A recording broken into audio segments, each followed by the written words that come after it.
concern derivatives of the text-to-speech and speech-to-text work done by NTT and Kurzweil. Large language models, LLMs, are essentially massive compilations of how human language is constructed and used.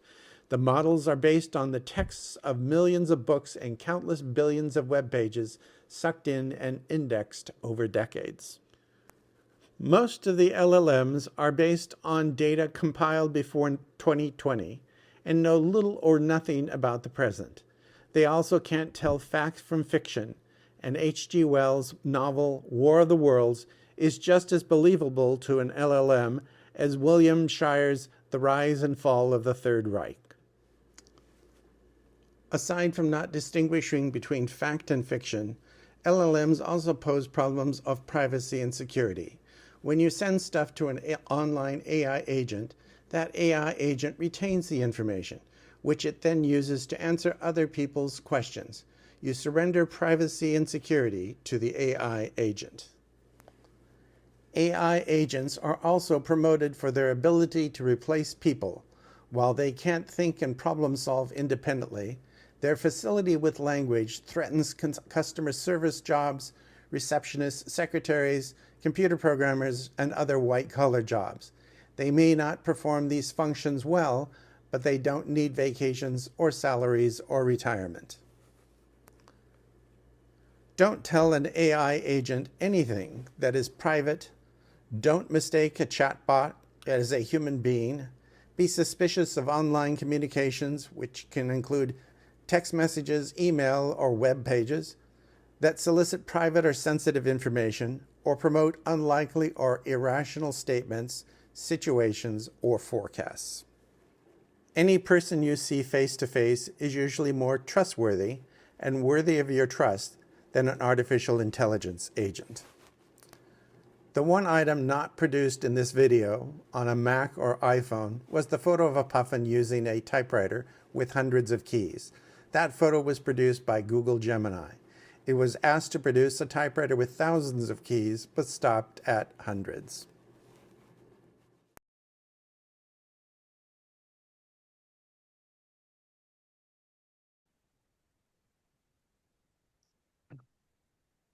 And I lost my navigation. There it is. Okay, questions?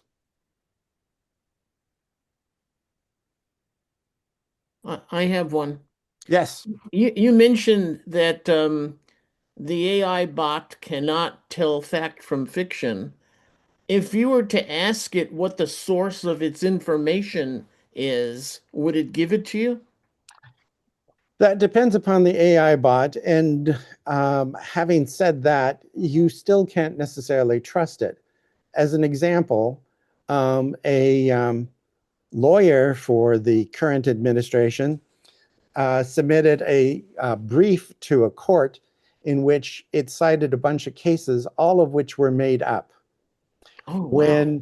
When they were challenged on this, they asked the AI what was the source, and the source it was giving was made up as well. Wow. Pretty amazing. Well, it's happened. That was the one that was most famous because it got blared across a bunch of papers. But it's happened hundreds of times since then with lawyers citing spurious cases, to the point now that a lot of state bars have said that they will sanction lawyers who do things like that. Isn't that equivalent to perjury? No, it's not equivalent to perjury. It's equivalent to judicial malpractice, and it's a violation of their oath. You have to remember that lawyers have to be admitted to the bar, and to be admitted to the bar, that automatically makes you an officer of the court. You're not paid by the state, but you're an officer of the court, and they have rules and regulations and codes of ethics and so on and so forth, and this is considered to be a violation of those. So there have been several lawyers where the sanctions against them were disbarment. So that sanctions can be fairly heavy.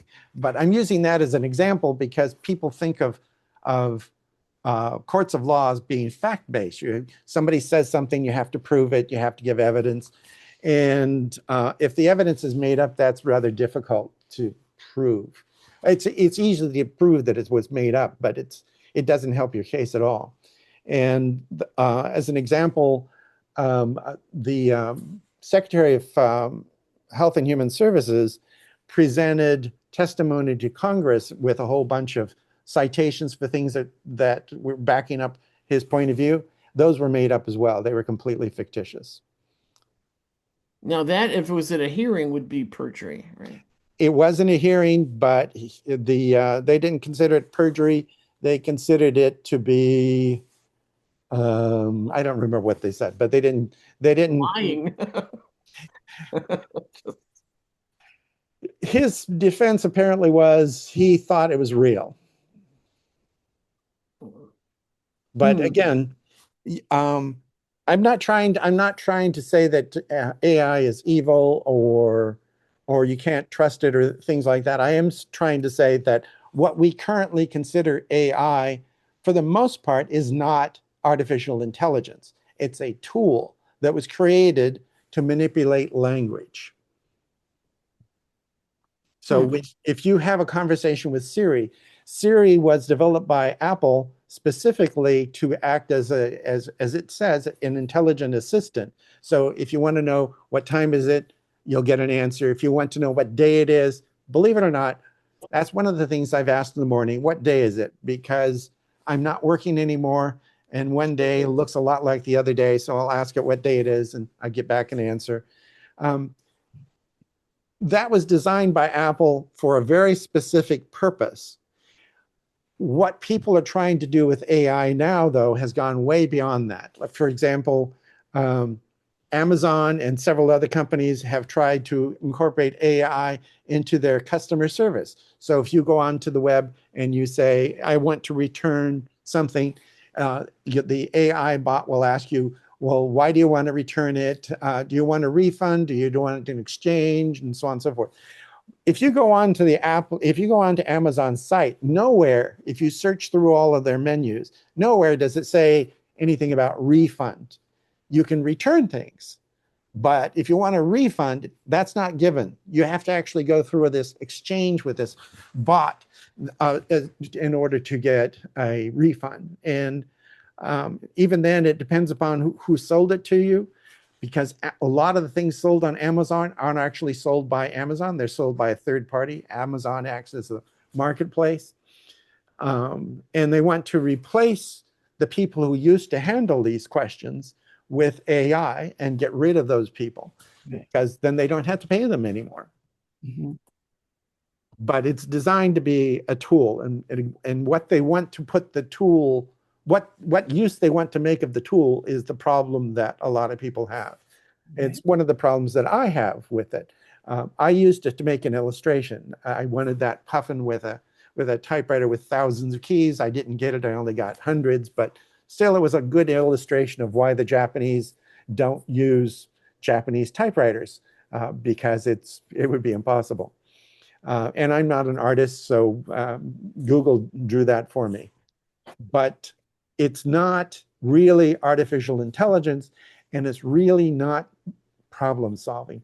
When I have a problem, usually it's a problem that I thought up or someone gave me, and then I had to think up an answer.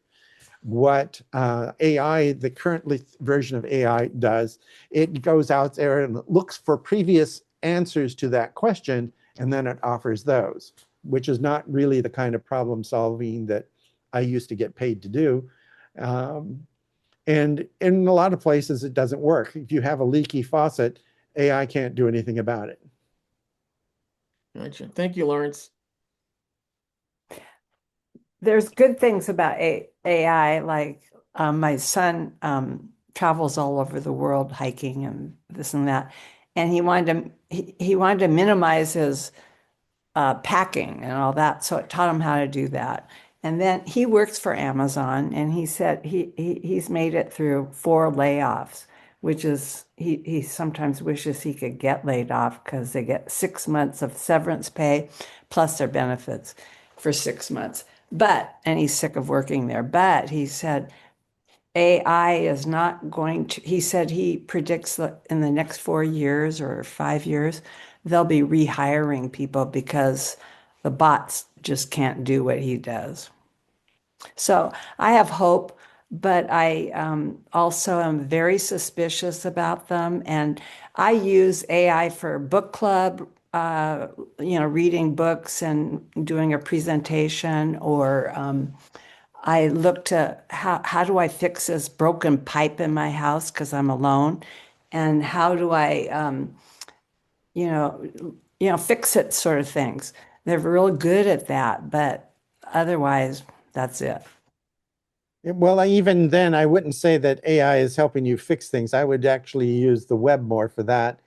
The reason for that is that some things offered by AI don't make any sense. As an example, electricity comes in there are different ways to measure electricity. You can measure it in ohms, which is with the voltage that everybody knows about, Right. but you can measure it in amps, which is the pressure of the electricity. And you can also measure it in terms of volts, I meant to say volts, amps, and ohms. Ohms is the resistance.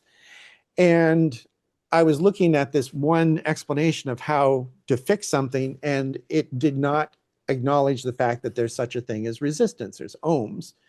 And if you had followed this line of how to fix this piece of electronics, it would have set it on fire because, again, it didn't know anything about ohms. Whereas if you looked it up on the company's website, it gave you very detailed instructions on how to fix their piece of equipment. And AI doesn't necessarily know that. So what about, is there AI Gemini or something? Gemini basically is an AI front end on top of Google. And Gemini is what I use to create that drawing. But when I go into Google and I'm looking for search results, I don't use Google Gemini, because Google Gemini will quite often give you what is the most common answer, which isn't necessarily the correct answer. Okay. Yes, Chris. Recently, maybe 3 or 4 weeks ago, I ran into an AI assistant, self-identified, when I tried to call a local law enforcement entity, and I can't remember which it was, but or why I was calling even, but I was very frustrated because if you run into it as a blockade for any other kind of phone inquiry, it's very frustrating because you never get any help from it. It's a barrier to get beyond or try to figure out how to get around it. It's just there and it's no help. That is one of the complaints about well, you have to remember the people who decide that they want to replace human beings with AI, for the most part, they're not people who are skilled in whatever it is they're replacing. They are the financial manager for a company who wants to get more profit so that the stock price goes up or something like that. It's not the people actually doing that job. So you are basically having someone make decisions on what skills they need when they themselves are not skilled in the problem that they're trying to solve. They don't know what they don't know. Yes, they don't know what they don't know. And one of the complaints common complaints about AI, and I've had this complaint myself, is AI is a barrier to the solution. If you don't want 911 to be answered by AI because your house is on fire. Oh, what kind of fire is it? Well, I don't care. My house is on fire. Well, you need to tell me what kind of fire it is. Is it a chemical fire? You don't want to sit there and argue with a robot. You want somebody to show up and put out the fire. Right. And companies are looking to AI as a barrier to giving refunds. If I can't remember the name of a movie. It had Katharine Hepburn and what's his name? Tracy. I can't remember his name. Anyway. Spencer Tracy. It was a black and white movie about this department store in the 1930s and people trying to return things after Christmas. Well, stores don't like people to return things after Christmas because they have to give their money back. So if you have AI be the person they have to argue with, the AI can engage in circular reasoning that just frustrates you and you walk away and you don't get your refund. And companies think that's a good thing. Now, me as a customer, I don't think that's a good thing. So you need to be a little bit, you need to be really skeptical when you're dealing with AI or with a chat bot or with an automated answering system. I don't know how many of you have ever tried to call up Social Security, but Social Security trying to get a human being to answer the phone is difficult. Mhm. And you don't want to be stuck in that position. You'd rather a human being answer your question. But for a lot of government agencies, a lot of businesses, they want AI because they don't want to pay people to do those Right. functions. They don't want a personal interface. They don't want to deal with the salary, the benefits, the retirements, the sick leave. They don't want to deal with that. The AI, as long as there's power, it'll work. Which will cost all of us a lot of money. Yes. Speaking of the costs of AI, even if you want to insulate yourself from AI, you can't. And I'll give you an example. I have I have a whole bunch of storage on this computer. It's like, I don't know, 30 terabytes. That's 30 trillion bytes worth of storage. Well, I have it set up as mirrored storage so that I take two identical drives, I put them into this box, and when I write something to that box, it writes it on two different disk drives at once, so that if one dies, I'll still have all the data on the other one. It's called mirroring. One of my drives it hasn't stopped working, but I can tell it's having problems. I wanted to replace it. I cannot buy a hard drive to replace it because the AI companies have bought up the entire future production of hard drives for all of 2026. And they've bought up most of the memory being produced for 2026. So the price of memory and hard drives has gone up astronomically. This one drive that I paid $200 for last year, to replace it today, they want $900. And I don't want to spend $900. So the AI is affecting you in different ways. And isn't it affecting us environmentally? It's affecting us environmentally because it has a huge electrical cost. Right. Washington State, you may or may not know this, we have the lowest electrical prices in the country. We have these big hydroelectric dams that produce, we've got wind farms, we've got a little bit of solar, but basically we have the lowest prices in the country. But on the East Coast, they want data centers as well. And on the East Coast, energy is much, much more expensive. The bulk buyers get it at a discount. So what happened is Microsoft and Amazon and some others weighing in with these huge bulk buys to buy electricity at a low discount price. And there's so little left over that the price for average consumers and small businesses has skyrocketed. This one, I was reading the story in the New York Times about this one family in West Virginia. The woman has $200 a month as income that she gets from some kind of public assistance. I don't exactly, that wasn't clear in the article. What was clear that she had a $997 electrical bill for 1 month. And that's astounding. So yes, it has effects beyond the individual, and it doesn't make any difference what your attitude is towards AI. It's expensive. It's driven up the cost of memory, driven up the cost of hard drives, driven up the cost of electricity, and it's not clear that many people have actually benefited from it. The cost benefit ratio for a lot of companies hasn't shown up yet. They can't prove that they're actually saving money or making money off of it. Right, right. So do you recommend using it? I mean, or what would slow all that process down? Well, what would slow it all down is people being better educated, but Right. that isn't something that you have much control over. What I the reason why I did my presentation as a video, I wanted to show you what you could do using a Mac and an iPhone without resorting to artificial intelligence someplace else. Just on your own phone, on your own computer, I developed that video. In fact, I took a screenshot of the of my when I was producing that. Let's see, how do I share my screen?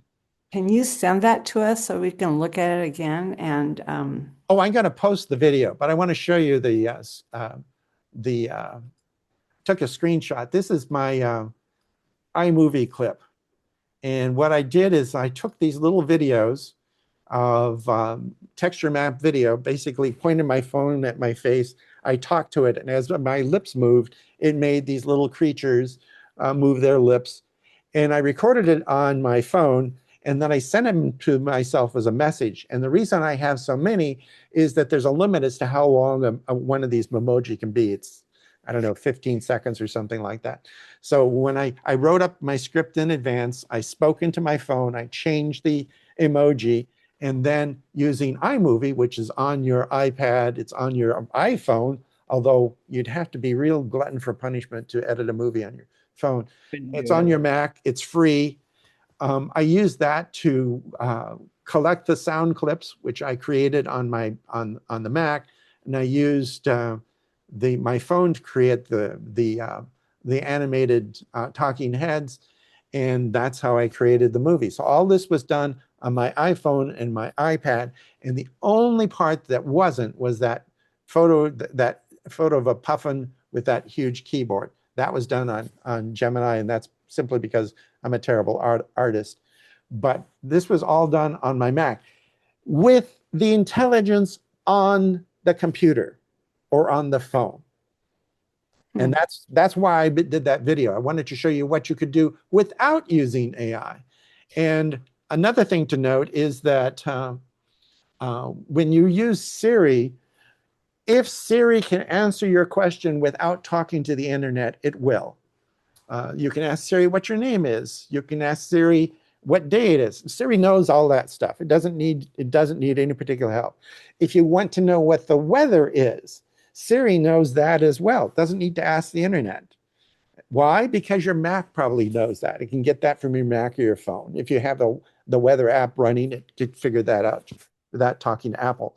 When it does talk to Apple, I wanted to know when this bridge was built. There was a story on the news about a problem with this bridge, and so I wanted to know how old it was. So I asked, how old was the bridge? Well, Siri inside of my home doesn't know that. So Siri asked Apple, but it's important to know how Siri does that. Siri anonymizes the question. So Apple doesn't know that the question came. Yeah. It doesn't know, Apple doesn't know who asked that question. Apple does a search to find the answer, usually by checking something like Wikipedia or something, and then it sends back the answer. So Apple does not have that information. Apple has the question, but it doesn't know who asked it, and it sends me the answer back, and I found out when the bridge was built. So Apple's really, really, really invested in making sure that your privacy and security are secured when you're using their automated assistant. I can't think of anybody else who's doing that. Microsoft is not doing that.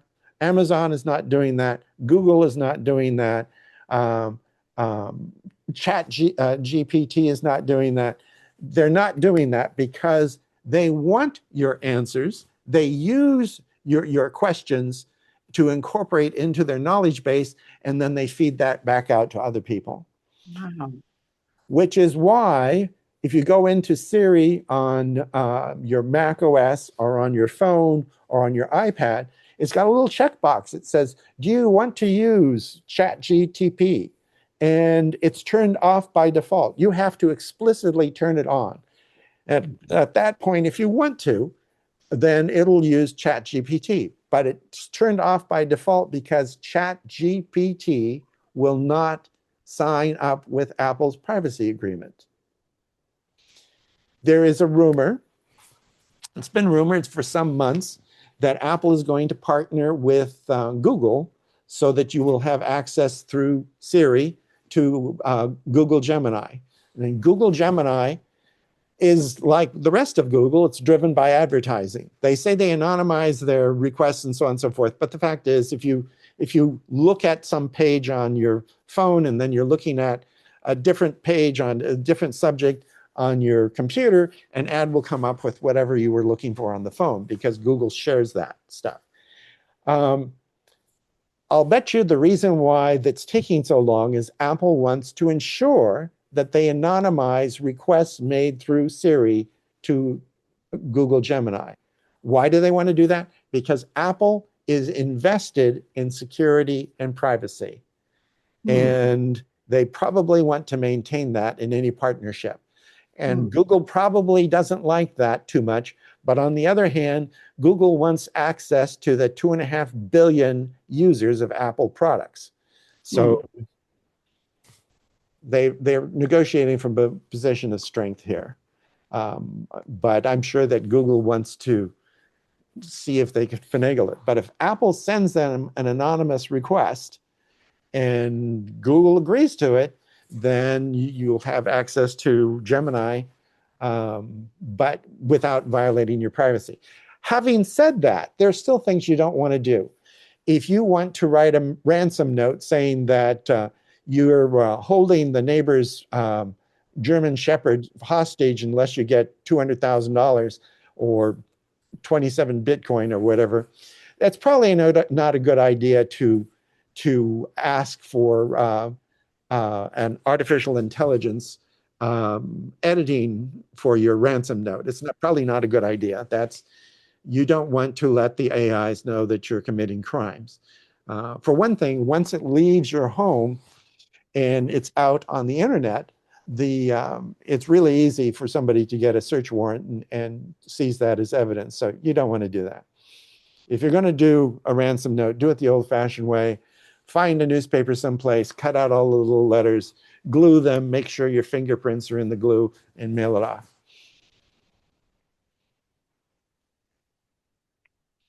I could comment on that, but I like think with Donald Trump. I've used it a couple times to write some letters, and it does a great job of writing letters for you by giving it its basic information. It comes out really good. Except the one time when I said, I'd like to write my wife a love letter. So I gave it all the basics and everything, and it came out really good. And I presented it to her, and she said, "Who wrote this?" She knew it wasn't me. Bad boy. Speaking of which, that reminds me, I have another demonstration that I was going to show you. And this one is about writing. And I'm going to share my screen again. If I can remember oh, there it is. The stupid screen sharing, it annoys me because some of the controls in Zoom are at the top and others are at the bottom. And it's for the same function.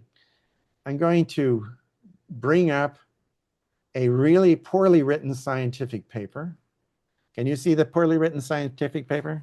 Yes. Okay, you probably can't actually read it because it's too small. Yeah. Okay, this is on the regression analysis of economic factors influencing immigration rate in Lithuania, which I know is just hot on the tips of everyone's tongue. It's something you want to know about. I'm going to take this opening paragraph. I'm going to copy it, and I'm going to paste it into Pages. If I can remember where Pages is. I can't remember where Pages. Here, it's over down here. Pages. Okay. Yes, open the new version. I should get rid of the old version. And we don't want to do that. We're going to create a new document.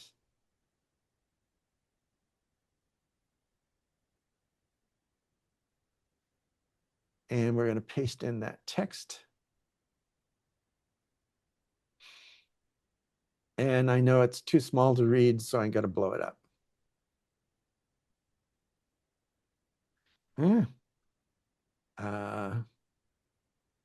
don't know how to increase the size. Oh, it's up here. Let's make it 200%. Let's make it 300%. There you go. Okay. Now, this is Apple Pages, and it works the same way in Microsoft, but you can't do some of the things I'm going to be doing. And it says that this is not a particularly well-written thing, suggesting that it becomes it wants an article there, it wants to change an article here, it wants to add an article there, so on and so forth. But even if you went through and fixed all those problems, it's still pretty terrible. So I'm going to highlight it all. Got to come up to this little icon here, which you can't see very well.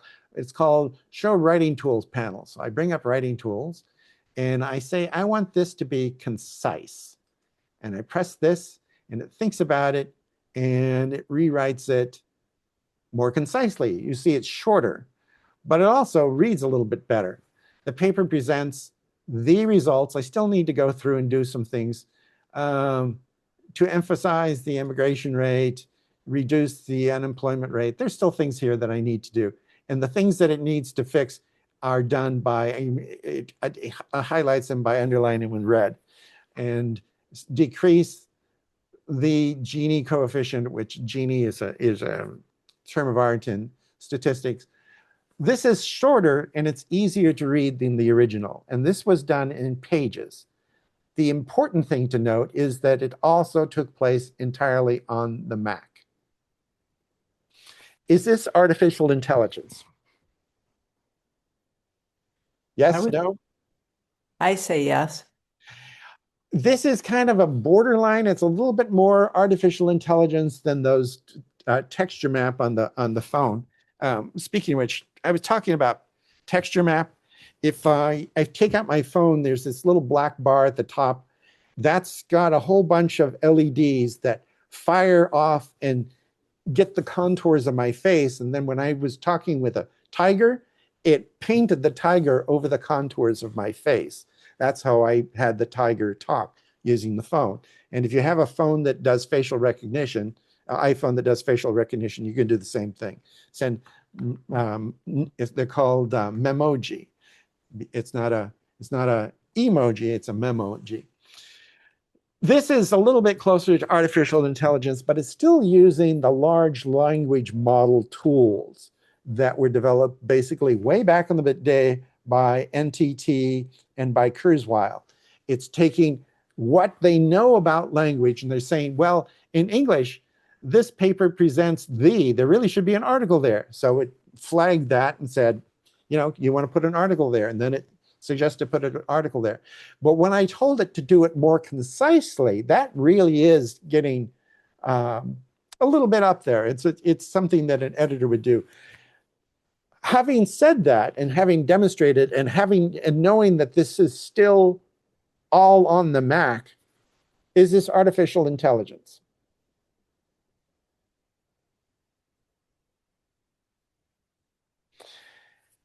Did it independently discover a problem? No, it was built to do this sort of thing.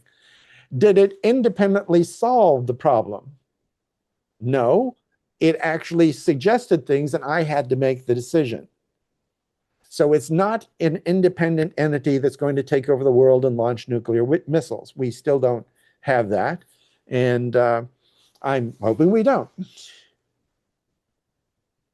This is an artificial intelligence tool, but it's not artificial intelligence in the classic sense of, can it think on its own? No, it can't.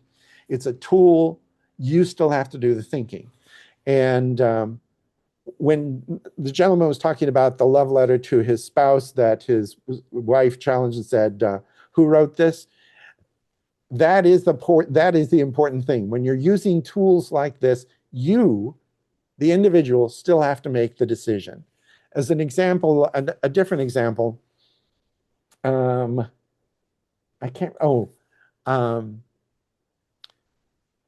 there's a phrase for when you want to rig something up and it's done in a haphazard fashion. What's a way to just talk? What kind of phrase do we use for that? What I'm looking at is trying to save a way. I want to use the phrase jury rig without saying jury rig. How do you spell jury rig? Jerry rigged. Jerry rigged. How do you spell it? Jerry. Not really. It's spelled Jury, as in rigging a jury. The jerry rig is actually a misunderstanding of the original phrase. And it came about during World War II because we were fighting the Jerrys. So jury became jerry rig. I wrote a paper and it wanted to replace jury rig with jerry rig. And I said no. I had to make the decision no, because I happen to know more about the origin of that phrase than the computer did. But the computer is using these large language models, which a lot of people contributed to, and a lot of people got it wrong. So what you're saying is AI could change our language. I think it already has. I'll give you my favorite example. What city, I gave you an example when I was showing you that. What city do I live in? I don't actually live in Sequim, but I live in Sequim. How do you pronounce Sequim? Sequim. No. Well, that's the way that it's written. I have Siri on my phone is set to use the voice of Moira. Moira was the voice that read the Declaration of Independence to you. Why do I have Moira as my voice on my phone? I just like that voice. And also, I get a kick out of it every time it mispronounces swim. Larry, I had a similar problem with Siri, and I told her that she was pronouncing it wrong, that the E was silent, and from then on, she said swim. Yes, well, in my particular case, I'm using an Irish version of Siri. So I just left it that way because I think it's funny. Okay. But if it is pronouncing it correctly, there's a state right in the middle of the country that starts with an M, and the people in the north call it Missouri, and the people in the south call it what? Missouri. Missouri. Which one is going to win? Missouri. I have a theory. People are beginning to pronounce place names the way they hear them said in Apple Maps and the way that they hear them said in Google. So if you're using Google Maps, Google will say, turn right on something or other road. Well, there's this road in Columbia, Maryland. I can't remember the name of it. It's named after the developer of Columbia. Columbia was one of the first planned cities in the United States. And this road is named after that developer. Well, most of the people in town pronounced his name one way. But after Google Maps became prevalent, people started using Google Maps. After a few years, everybody in town pronounced it the way that Google Maps pronounced it. So will AI change the way we look at a lot of things? It already has in terms of pronunciation.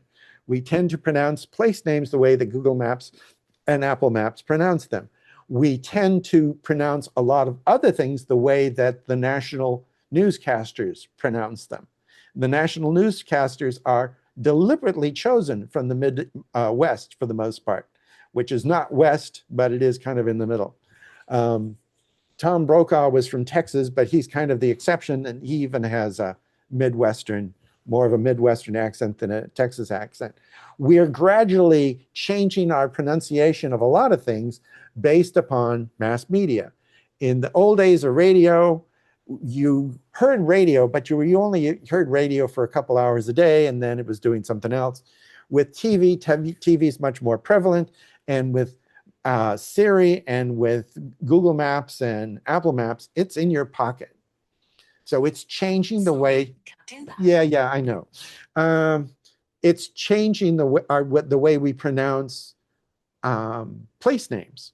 And I think in time, it's also going to end up changing the way we do other things as well, because it's setting a common standard. By the way, who are the biggest users of internet tools in the world? English students. Chinese. No. Chinese. More Chinese people speak English than Americans speak English. There are about 334 million English speakers in China, and there are about 320 in the United States. I have a daughter that's teaching Chinese children over Zoom, and she's got about 20 students, and they're little kids from 7 to 10, 12 years old. And she's making a living. She lives in Bordeaux, France, and she does it into the little kids in China. And she's doing fine, but they're really into learning the English language there. Yes, they're really into learning the English language. And I have a friend who lives in DC, and she was born and raised in Maryland. So was her husband. Her child, who is now 8, has attended nothing but Chinese school. So she's doing that because she wants to make sure that the child is literate and what language makes sense. In her case, she thinks it's going to be Chinese. So there are there are more English speakers in China than there are in the United States, and there are rapidly becoming a lot of Chinese speakers in the United States and other countries, simply because China is China. And I mention this because when you're talking about changes that come about, cultural change can come about for a lot of different reasons, and population is one of them. But the way in which Apple Maps pronounces place names, the way in which Google Maps pronounces place names, I think that's going to gradually become more of the standard. And yes, you will run into things like jerry rig and jury rig, simply because language changes over time. I can't begin to tell you how many people have said, what's it? It's an idiom that comes up all the time. People mispronounce the idiom, and they don't really realize that they're mispronouncing the idiom. They're dropping a whole word that changes the meaning. And over time, that's just the way people talk, and they think it doesn't make any sense anymore because they dropped that one word. With the tools that Apple is providing you today, I'm not afraid of Apple's technology. I understand how it works, and I also understand that I ultimately choose how to use it. If it wants to put a comma and I don't want to put a comma there, I don't. But speaking of commas, and commas are important to me because I used to be an editor. There's something called an Oxford comma. And an Oxford comma says when you have a string of things, you put a comma in there to separate the individual things, so you don't end up with strange construction. Quite often, I will put in commas that Microsoft Word or Pages will say, no, there shouldn't be a comma there, because it doesn't require an Oxford comma. But there's a different kind of comma that I use all the time. It's an aspirational comma. And people think of aspirational meaning it inspires you. But in this case, I mean, it allows you to take a breath. An aspirational comma, you put that in a place where it breaks the phrase up so that you don't lose oxygen. If you read a long sentence with no commas, you will mentally start gasping for air. So if you put a comma in there, it breaks it up and it's easier for you to digest. And that's an aspirational comma. And I argue with Pages and Microsoft Word about aspirational commas all the time. And that's perfectly okay because it's my choice. It's my tool. I'm not their tool. Right. I use ... instead of commas. Yeah, well, I used to do That's that when I not was, editorial, right? yeah, I used to do that a lot, but when I actually had to edit a newspaper and a magazine, I cured that myself of that. This one book, it's called Sons of the Prophets. It's a history of Seattle. It's a actual history of Seattle called Sons of the Prophets, spelled Profits. And it talks about the people who founded Seattle, and they founded Seattle because they wanted to get rich. They would go out and they would do things like round up house pets and sell them as a dog team to people who were going to Alaska. So they have, these little dogs, they sell 12 of them to say, yeah, this is a trained dog team. So this guy spends several $1,000s to take this trained dog team up to Alaska and harnesses them all, and the dogs just sit there and look at him like he's an idiot because he is. So it's Sons of the Prophets. This guy, almost every single paragraph in the book ends in an ellipses. And after a while, I wanted to set it on fire. But it is a really funny book, and I can actually recommend it. Who's the author? I don't remember. I read it 50 years ago. But it's Sons of the Prophets, Profits. Interesting. I And grew up in Seattle. It's a history of Seattle, and it's hilarious, except for the ellipses. Any questions? No, but a comment. You are just great, Lawrence. Honestly, what a great program. I Lawrence? don't know. Yes. Just on the subject of pronunciation, being an English major with history of the language courses way back in my background, I've been noticing that some broadcasters on TV channels have adopted occasional pronunciations patterned after UK pronunciation. Yes.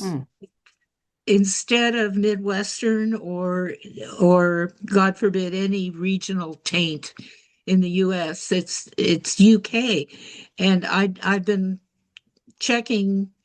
Well, you can Google a word and then with the word pronounce right next to it or pronunciation, and you'll find all kinds of sources that will tell you, that will sound it out for you. And I've just been astonished at things I've found. Well, it's interesting about that because with the advent of TV, one of the first TV programs we had that was from outside of the United States was BBC, was broadcast like an hour a day in the 1960s. My family didn't have a TV until I went to college, so I don't know this, but I've heard that they would have these BBC broadcasts and people started watching them, and then people started using some British syntax simply because they were exposed to it. And I read a lot of English novels, and I would think I'd see things like whilst, and I make fun of my daughter who lives in England every time she uses whilst. So yes, that does exist. I actually bought the Oxford American Dictionary for my phone because you can get either a British or an American pronunciation for some words. Some words in British, they just don't use that letter or something. And I think, why is it there? Like Worcester is an example. If you look at how it's spelled and how it's pronounced, they have nothing to do with one another. Yeah. And there was this one, Fasham, which was a family name that's actually spelled with like 14 letters, most of which they don't use. So it does get interesting. The idiom I was telling you about earlier, where it's changed over time, the idiom is couldn't care less.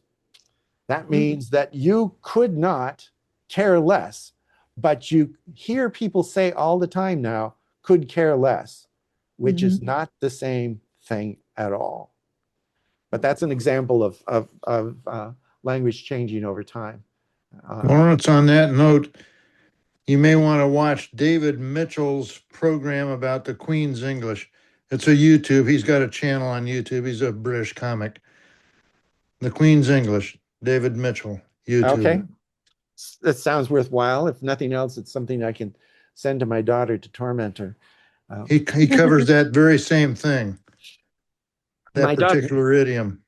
my daughter has 3 degrees and I only have 2, so I don't let that stop me when it comes to making fun of her. But when it comes to language, 2 of her degrees are in linguistics, so I have to be careful because she's the expert.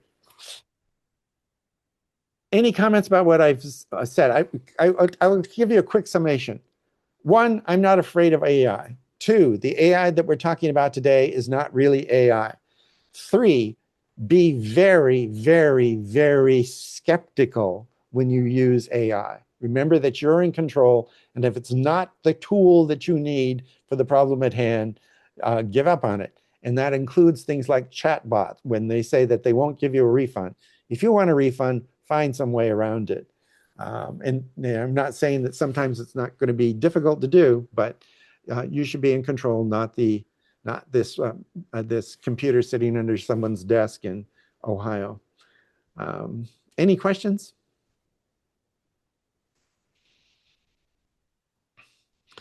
Okay.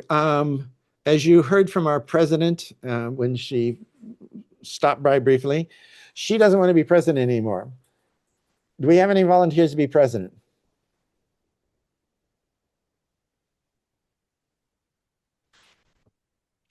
Someone suggested Michael, and I'm more than willing to say Michael can be president.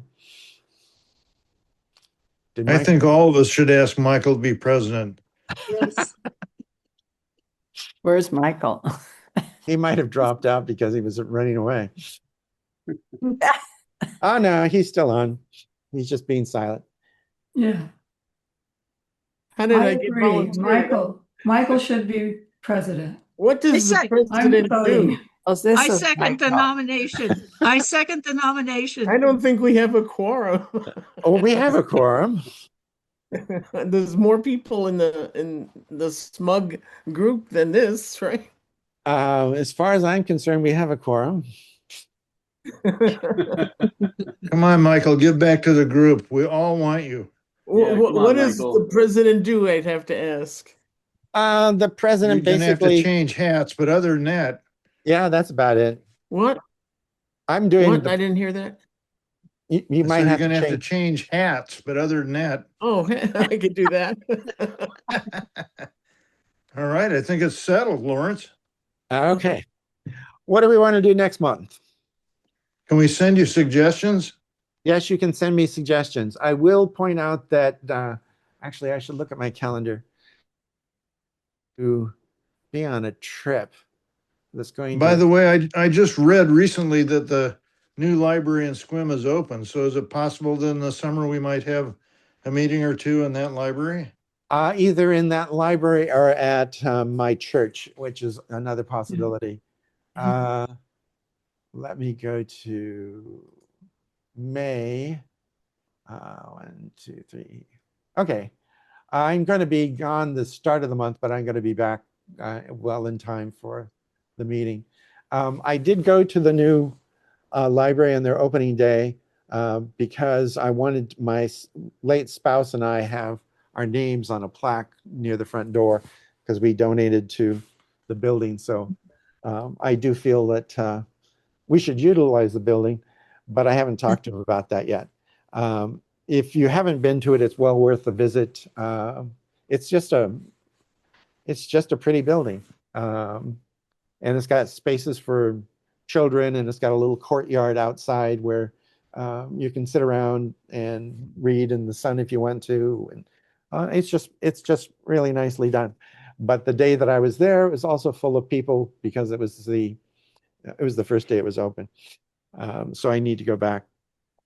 But I would like to have a meeting in person, either there or at my church sometime this summer. Last year or was it the year before last? Must have been the year before last. We had a Saturday meeting which seemed to work because people don't like driving at night. And during the weekday, people might be having something else to do. So we had a Saturday meeting and we had a decent turnout. So that might be what we aim for. For topics for next month, email me suggestions. This artificial intelligence presentation that I did was based on an email suggestion. It can be on hardware or software. So just send in suggestions. Do you have any idea of what iOS 27 is going to look like? If I did, I couldn't tell you because I signed a developer agreement with Apple. So, okay. I will tell you that according to the news sources, it's going to have more AI in it, but exactly what that means, I don't know. I'm hoping that the rumored partnership with Google comes to fruition. And I'm hoping that if it does come to fruition, it comes with significant security and privacy controls. That's Apple's strength right now, and I'd like them to keep that. I myself am quite paranoid. As if you saw through you could probably see from the iPhone literacy sessions that we had that I'm really big into paranoia. Paranoia is a good thing. I recently discovered someone who they had never password locked their phone. And I didn't even think that was possible until I saw their phone, and their phone is really old. And on old versions of iPhones, yes, it is possible not to password lock them. But paranoia for something that costs the total cost of a phone, you go out and buy the cheapest iPhone out there, it's $2,000. You may not think it's $2,000, but if you have the total cost of your contract over 2 or 3 years, it's about $2,000. And it's got a staggering amount of personal information. So protect it. Be paranoid. Don't give it a simple password. Don't name it after your puppy. Be paranoid. So maybe more a class on that would be great, on privacy and don't you agree, you guys? I mean, those of us that don't know that. What about oh, now I can't find the word. We won't be able to use our airport capsules with iOS 2.7, is that right? Oh, if you have a time capsule, which is it's an airport router, but it also has a disk drive in it so you can do wireless backups. The time capsules are formatted with HFS plus, which it doesn't make any difference what that means. It's an older way of formatting a drive.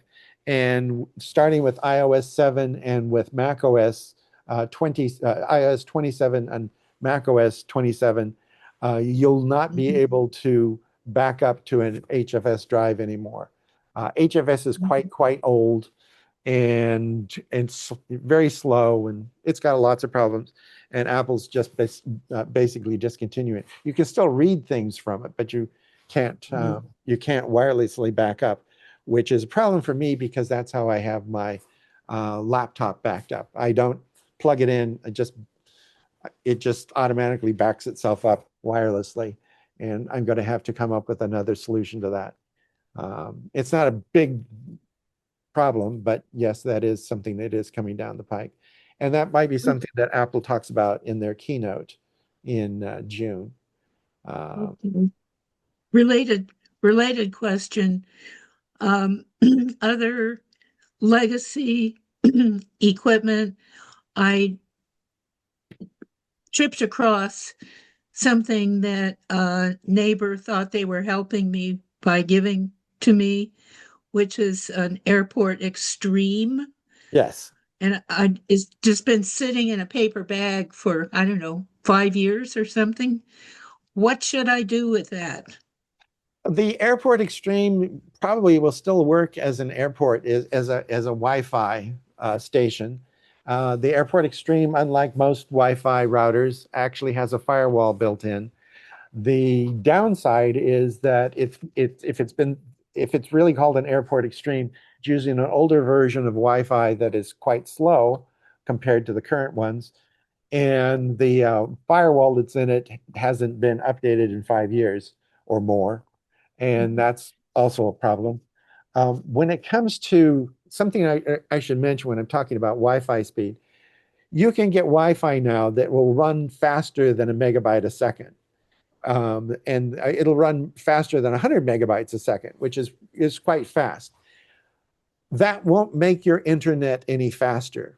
It means the speed from one machine in your house to another machine in your house will be fast. But your internet connection from your home is whatever your internet provider has. And if it's 10 megabits per second, that's as fast as it'll go, regardless of the speed of your Wi-Fi router. Where it's important, though, is the newer versions of Wi-Fi, in addition to being faster, also have better security. So a device that supports Wi-Fi 6 and Wi-Fi 7 is actually much, much more secure than one that has 802.11g, which is what older ones have. Can I put this box in the trash then? You can put it in the trash or you can give it to Goodwill. Believe it or not, there are people out there who want those old. They have they have older machines that they can't afford to upgrade, but they need a good Wi-Fi router, and then you plug it in and set it up, and it's up and running. So what about the security issue with whose ever data is on it? On the router itself, it's not going to have any personal information other than someone's account when they originally set it up. So it's not a backup device like the other. No, an Airport Extreme does not have a disk drive. Okay. The time capsules have a disk drive, and I'm going to have to give up my time capsules because if I can't back up wirelessly to them, I don't need them anymore.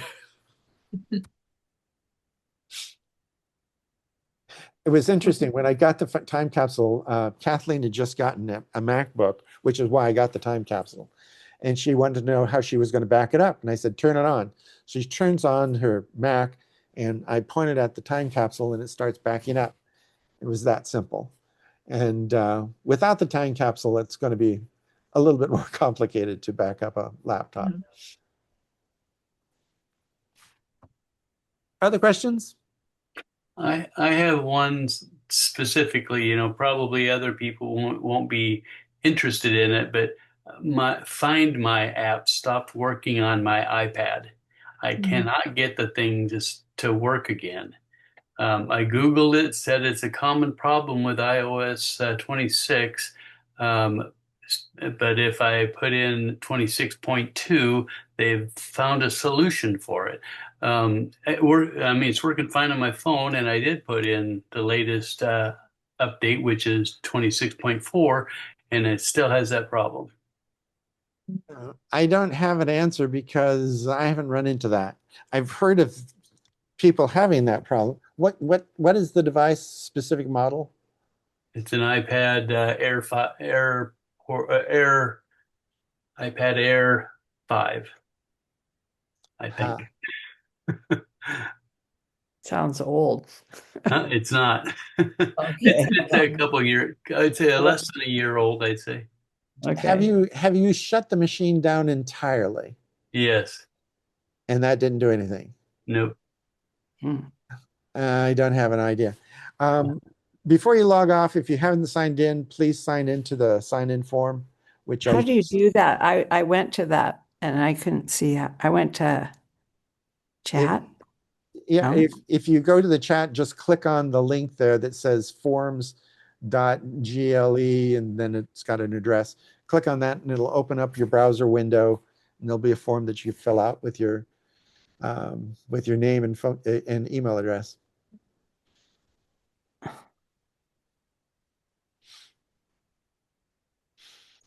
Okay, thank you.